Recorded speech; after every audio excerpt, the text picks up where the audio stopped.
kami yang berkumpul di sini menyerukan kepada gerakan mahasiswa. Karena hanya satu-satunya kekuatan yang bagi kami yang bisa diharapkan untuk menghancurkan satu konspirasi busuk yang dilakukan oleh pemerintahan SBY dan parlemen untuk mencekik nasib rakyat saat ini hanyalah mahasiswa. Hanya mahasiswa yang kita harapkan untuk memimpin di garda terdepan, melumpuhkan konspirasi, melumpuhkan upaya sistematis yang dilakukan oleh pemerintahan SBY dan parlemen untuk menaikkan harga BBM dan menipu rakyat dengan sogokan-sogokan sementara seperti PLSN. Kepung seluruh pusat-pusat pemerintahan dari pusat sampai daerah. Kepung Istana Negara, kantor DPR RI, kantor gubernur, kantor bupati, wali kota, kantor DPRD tingkat 1 dan tingkat 2. Punya subsidi BBM yang selama ini diberikan oleh APBN kita. Nah, berikutnya bahwa saya ingin mengatakan bahwa seluruh alasan atau argumentasi yang dikemukakan oleh pemerintah selama ini terkali nggak sebanding dengan subsidi BBM dan lain sebagainya. Kita juga masih menanggung beban utang BLBI yang sangat besar ya di dalam APBN kita yang sampai sekarang ini juga belum diatasi dengan baik oleh pemerintahan SBY, sehingga sebenarnya masalah subsidi BBM tidak menjadi persoalan jikalau seluruh masalah-masalah yang bersifat fundamental berkaitan dengan utang luar negeri itu diatasi oleh pemerintah dan pemerintah secara serius melakukan negosiasi ulang atau melakukan upaya untuk melakukan moratorium dan lain sebagainya terkait dengan kebijakan utang luar negeri, sehingga problem APBN kita yang selama ini dikatakan oleh pemerintah begitu banyak pengeluaran untuk subsidi dan lain sebagainya, kita menilai bahwa itu alasan-alasan palsu yang sama sekali tidak sesuai dengan kondisi objektif yang kita hadapi oleh bangsa kita. Nah, beberapa statement lainnya yang perlu saya komentari secara khusus di sini adalah bahwa pemerintah akan mengalihkan subsidi ini untuk kebutuhan infrastruktur dan lain sebagainya.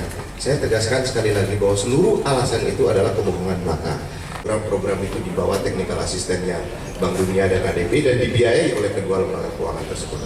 Jadi menurut saya, terakhir saya ingin katakan bahwa pemerintah ini sama sekali tidak memiliki landasan moral apapun untuk mengambil kebijakan semacam ini, dikarenakan satu, kebijakan ini sangat merugikan rakyat, kedua pemerintahan ini sangat korup sehingga dia sama sekali tidak memiliki satu landasan moral apapun untuk membuat keputusan yang sangat berkaitan dengan hajat hidup orang banyak semacam ini. Saya kira itu dari saya, tambahannya terima kasih. Assalamualaikum warahmatullahi wabarakatuh.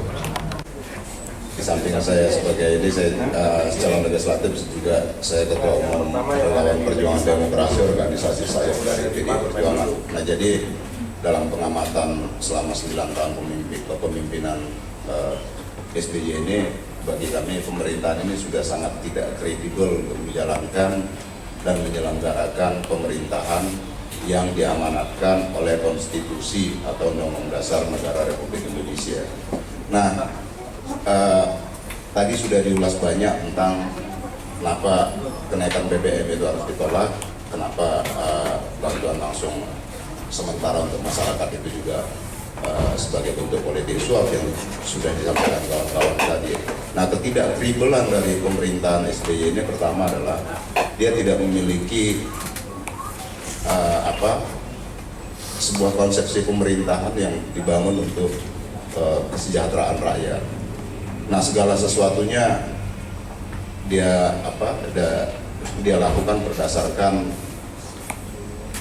kepentingan asing yang pengen beroperasi terus di Indonesia ini. Nah, kalau kemarin disampaikan dalam RAPBN, kalau APBN itu dianggap defisit atau segala macam, ada banyak bantahan-bantahan yang juga dilakukan oleh baik itu fraksi-fraksi partai politik yang menolak di DPR maupun ekonom-ekonom yang juga menentang kebijakan itu. Jadi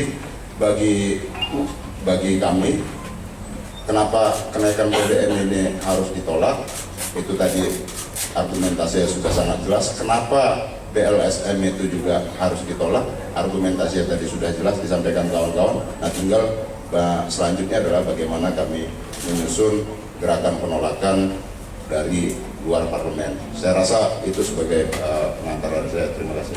Ya, langsung ada 150 kota.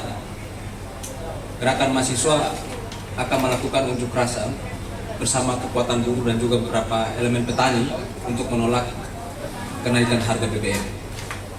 Yang kedua, penjelasan tambahan yang lain soal kenaikan harga BBM tadi adalah soal sebetulnya pencabutan subsidi di sektor kesejahteraan ini.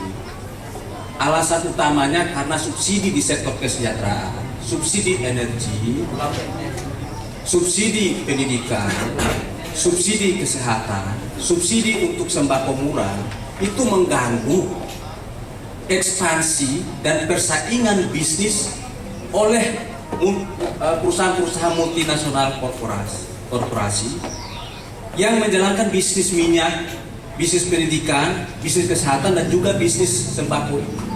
Jadi itulah alasannya sebenarnya.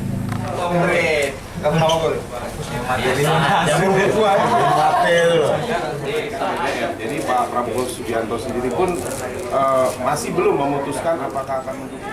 Dalam situasi ini pemerintah harus berpikir ulang untuk meneruskan kebijakan kenaikan BBM yang membebani masyarakat tersebut, karena penolakan ini akan terus menerus dan juga berimplikasi pada kestabilan pemerintahan SBY. Dalam belasan tadi, nah kenaikan harga dalam konteks kenaikan harga BBM, kita pengen pemerintahan ini dia melakukan terobosan-terobosan. Seperti apa? Seperti melakukan diversifikasi energi dari gas ke dari bahan bakar minyak ke gas, terus kemudian meningkatkan penerimaan negara, mencegah kebocoran-kebocoran anggaran, baik itu pemborosan, korupsi, apa segala macam. Nah ini yang upaya-upaya yang tidak dilakukan oleh pemerintah hari ini.